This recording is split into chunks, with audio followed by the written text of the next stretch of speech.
Shalom teman-teman, di hari Rabu Abu 5 Maret 2025 ini, kita akan mendengarkan sedikit saja refleksi dan renungan yang mungkin dapat menjadi pedoman atau pengingat bagi kita pada hari ini.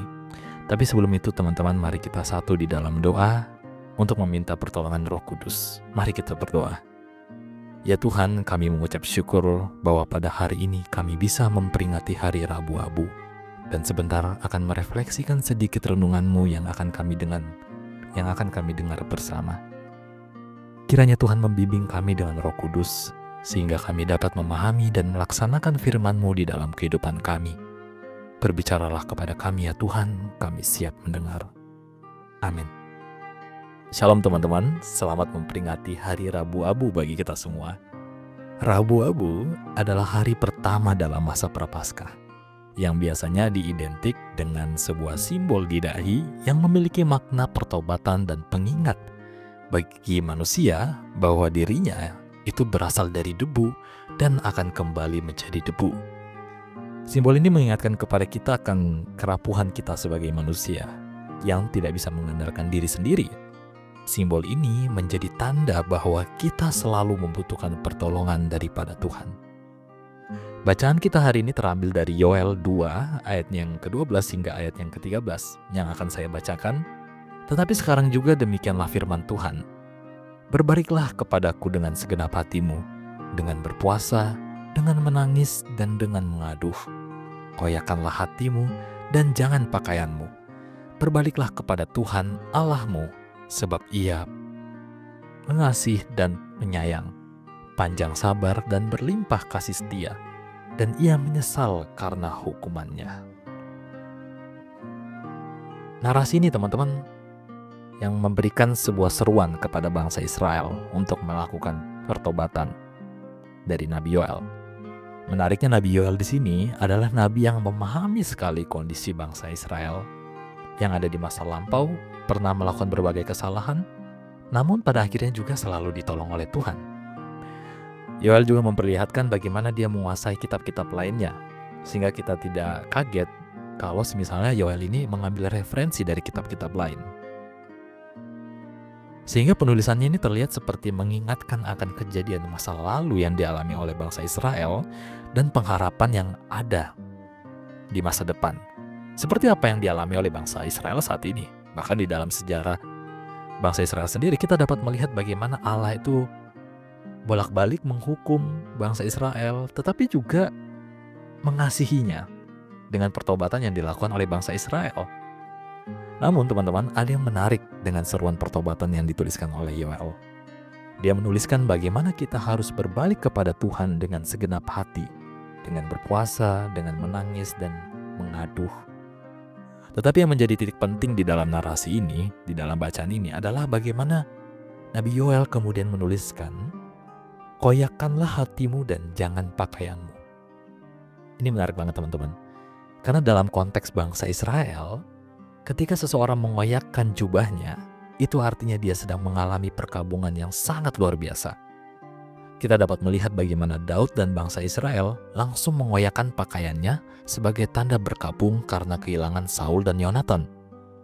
Di 2 Samuel, Nabi Yoel di sini tidak menginginkan pertobatan yang hanya sebagai sebatas sebuah simbol. Sebatas sebuah simbol yang kemudian dilupakan apa makna dari simbol tersebut. Di sini Nabi Yoel menuntut, menginginkan bahwa justru hati kita yang harus kita koyakan. Justru hati kita yang harus kita robek sebagai tanda perkabungan. Bukan hanya sebatas sebuah baju saja, atau dalam konteks saat ini sebagai sebuah simbol Rabu Abu saja, sebagai sebuah simbol abu itu saja. Kita harus mengoyakkan hati kita sama seperti kita mengoyakkan atau merobek pakaian kita. Sehingga pertobatan itu kemudian menjadi sebuah tanda akan perubahan yang sejati yang akan kita alami di dalam sepanjang kehidupan kita. Di hari Rabu ini, mungkin dari kita semua akan menerima simbol dari daun palma yang terbakar. Mungkin sebagian tidak. Tetapi yang penting, pada saat ini, hal itu menandakan bahwa diri kita saat ini telah mengambil tanda pertobatan tersebut. Tetapi jangan jadikan hal itu hanya sekedar tanda biasa yang ketika kita pulang dari gereja mungkin upload story dulu kali ya kan, laporan ke teman-teman Instagram atau WhatsApp yang kemudian kita lupakan makna dari simbol pertobatan tersebut. Maka dari itu teman-teman, marilah kita yang sudah menerima tanda pertobatan ini tidak hanya melihatnya atau menjadikannya sebagai sebuah simbol biasa, melainkan juga turut ikut merefleksikan bahwa diri kita bisa sampai di detik ini bukan karena kekuatan kita sendiri, melainkan karena penyertaan Allah yang selalu ada di dalam peziarahan kehidupan kita. Mengingatkan kembali kepada kita dengan tegas bahwa Tuhan menginginkan hati kita yang benar-benar bertobat dan mencarinya dengan sungguh-sungguh. Sungguh menarik teman-teman jika kita membaca narasi pertobatan yang diserukan oleh Nabi Yoel, di mana Nabi Yoel juga memberikan sebuah alasan bahwa pertobatan yang dilakukan ini adalah karena Allah yang Maha Pengasih dan Maha Penyayang. Alasan kita melakukan pertobatan adalah karena Allah yang Maha Pengasih dan Penyayang, panjang sabar dan berlimpah kasih setianya. Bahkan kasihnya melebihi dari amarah yang pernah Dia lakukan kepada bangsa Israel ataupun kepada diri kita. Allah yang Maha Pengasih itu adalah Allah juga yang merasakan penyesalan karena pernah menghukum umat-Nya.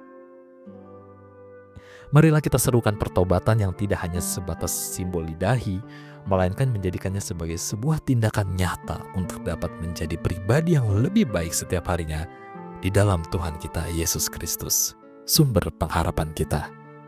Amin. Mari kita satu di dalam doa. Mari kita berdoa. Ya Allah kami yang penuh kasih, hari ini kami datang kepadamu dengan hati yang terbuka. Kami menyadari betapa fananya kehidupan kami ini tanpa kasih setiamu yang selalu hadir tanpa kami sadari.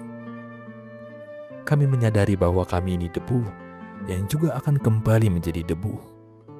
Serapuh itu kami ya Tuhan, sehingga kami selalu ingin bersandar pada diri-Mu. Ajarilah kami ya Allah untuk dapat selalu menjadi pribadi yang tidak hanya sekedar menjadikan pertobatan sebagai sebuah simbol, melainkan menjadikan tanda bahwa kami siap untuk diperbarui oleh kasih setia-Mu. Kuatkanlah kami dalam menjalani masa prapaskah ini dengan hati yang sungguh-sungguh mencari-Mu, dengan hati yang penuh-penuh menginginkan pertobatan. Di dalam nama Yesus Kristus, Tuhan kami dan Juru Selamat kami berdoa. Amin.